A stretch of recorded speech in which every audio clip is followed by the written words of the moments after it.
E aí pessoal, beleza? Agora dessa vez é pegar PM Roraima. Nosso concurso PM Roraima já está com as inscrições abertas. Corra lá, faça sua inscrição e venha participar aqui na plataforma Free ou então lá na plataforma fechada através do meu Zap, que aqui está no monitor de vocês, com o curso completo particular de História e Geografia com resoluções de questões e PDFs para você associar. Ocupação territorial de Roraima é o nosso assunto aqui demonstrativo.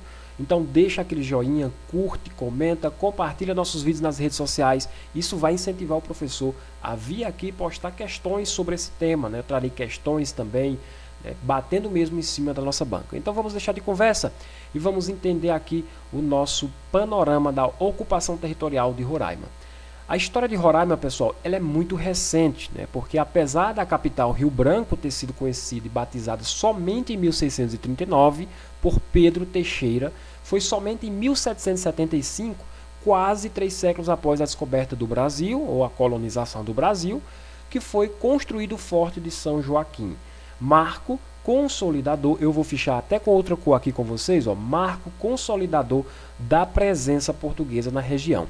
Então, turma, veja só, vamos comentar aqui esse primeiro parágrafo, muito importante, pode ser recorrido aí, cobrado em diversas nuances na prova de vocês. A primeira nuance que eu posso apresentar aqui, que a banca, ela poderá trazer que o Forte de São Joaquim, ele não marca uma passagem histórica como uma forma consolidadora de um marco da presença portuguesa na região. E se ela afirmar isso, a questão A, B, C já está errada, porque o Forte de São Joaquim ele é um marco consolidador da presença portuguesa, sim, na nossa região. Só lembrando também, pessoal, que devido aí a banca ser um pouco meio que esquisita, eu nunca trabalhei com essa banca, eu me preocuparei com vocês também a questão da datação. É preciso, né, a partir de agora, vocês começarem a se preocupar com a questão das datas, com o nome dos personagens, né? Porque você está vendo aqui, o responsável por ter sido, né, a figura principal que batizou Rio Branco em 1639 foi o Pedro Teixeira. Então, preste atenção, mas somente quase 3 séculos após a descoberta do Brasil é que foi construído o Forte de São Joaquim. Firmeza? No mais, pegou esse primeiro tópico aí, ó, show de bola. É partir para o segundo aqui e começar novamente a bater em cima. Veja só. A ocupação desse território deu-se a partir de aldeamentos indígenas. Como sempre, né, pessoal? Vou lendo, fichando, depois volto destrinchando, falando aí o que você tem que pegar, o que você tem que se preocupar para essa prova. Entre os anos de 1775 e 1777. Nesse período foram estabelecidas 5 comunidades nos rios. Aí ele cita aqui, ó, Uraricoeira, né, nomezinho meio complicado, o Rio Branco e, por último, o Tacutu. Pronto, vou voltar agora explicando. Olha só, a ocupação do nosso território, pessoal, ela só se deu graças a partir de uma palavrazinha chave que vocês agora vão começar a ouvir e vai se repetir ao longo dos próximos slides. A palavra-chave é essa aqui, ó, aldeamentos. Então foi através do aldeamento. Agora, elenco para vocês, não foi qualquer aldeamento, foi através do aldeamento indígena. Cuidado que isso pode ser cobrado na prova de vocês, aldeamento de qualquer outra coisa menos indígenas. Então, aldeamentos indígenas foram os responsáveis pela ocupação deste território do estado de Roraima, entre ali os anos de 1775 e 1777. Neste período foram estabelecidas, eu falei 5 comunidades em Roraima. Não falei 2, não falei 3 e nem 6, eu falei 5 comunidades.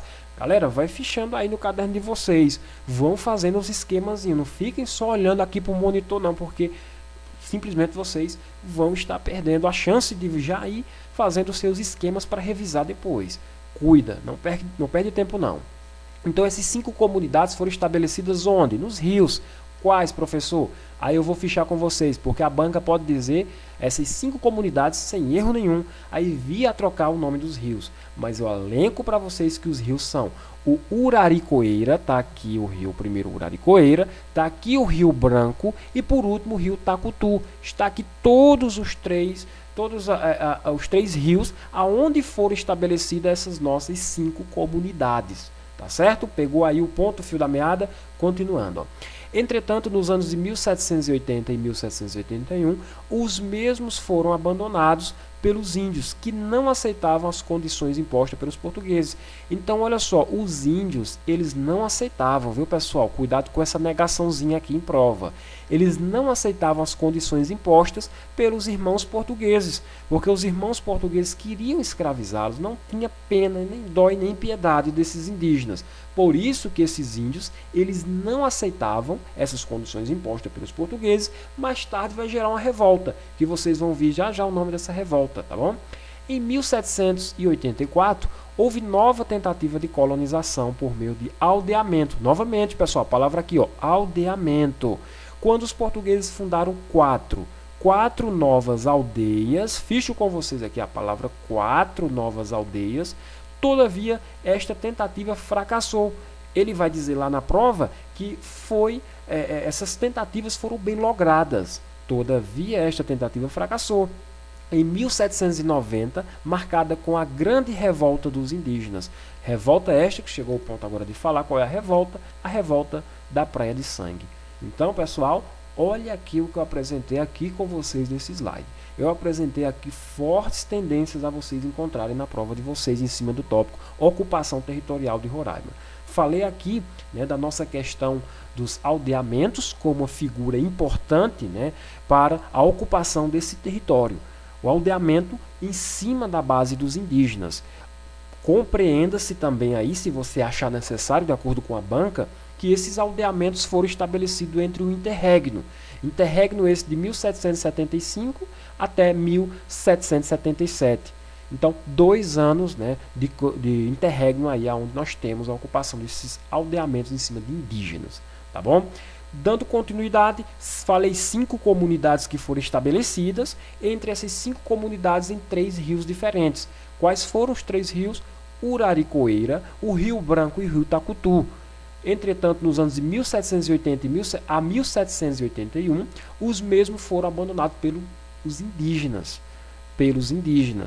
Então, esses indígenas, eles não aceitavam as condições impostas pelos portugueses que estavam ali, né, explorando eles. E tudo isso gerou posteriormente uma revolta conhecida como a revolta da Praia de Sangue. Aqui foi o nosso primeiro slide. Eu vou deixar esse slide com vocês aí na descrição do vídeo, né? Então, só clicar no link, né? Se você conseguir encontrar esse slide, é porque você não está com o Adblock instalado. Se você não conseguir encontrar o slide, é porque você tem um bloqueador de propagandas. E se você tiver esse bloqueador de propagandas, não irá abrir. Não é vírus de maneira alguma. Só não vai abrir.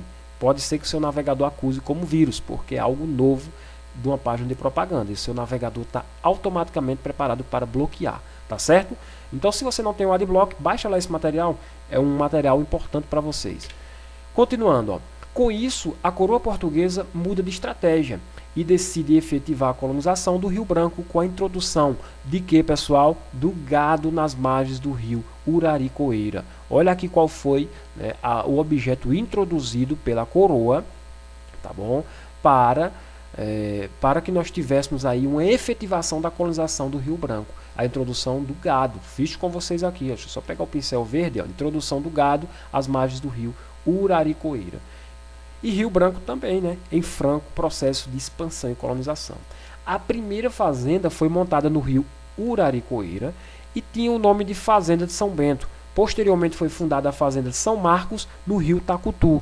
Este movimento, né, criou condições que viabilizaram tudo isso aqui que eu falei, ó, agora. Até esse ponto aqui que eu estou fichando, ó, tudo isso aqui, fichem com vocês aí também, ó, tudo isso contribuiu e muito, né, para a fixação dos brasileiros na região e a fundação do município de Boa Vista do Rio Branco em 1890, pertencente à província de São José do Rio Negro, hoje o então estado do Amazonas, no governo de Augusto Ximeno Villeroy. A fundação do município de Boa Vista, certo? A fundação do município de Boa Vista. O governo central da província não conseguiu recursos para investir no desenvolvimento da região. Este fato culminou com a decadência do Forte de São Joaquim e de outras vilas que dependiam de sua administração. O último comandante do forte, ao invés de ser um capitão ou um major, foi um cabo. Isso não era de costume, né? Um fato até curioso, tá bom? Galera, vamos encerrar por aqui o nosso primeiro bloco. Depois, posteriormente, eu trarei mais conteúdos, trarei questões para vocês. Se vocês gostaram, deixa aquele joinha, ajuda demais. Comenta caso ficou alguma dúvida, né? Se o professor deixou alguma coisa aqui que não foi bem compreendida, comenta nos nossos comentários, beleza? Então, forte abraço, curta, compartilhe também nos grupos que vocês estejam participando. Isso incentiva demais que cada vez mais pessoas cheguem ao canal. E isso incentiva o professor de vocês a postar materiais free. Mas se vocês quiserem participar da plataforma fechada do canal Historiografando, é só chamar aqui, ó, pelo Zap, tá bom? Que você vai adquirir por um custo-benefício para você estudar mesmo com preço de estudante, tá certo? Um forte abraço e até o nosso próximo encontro.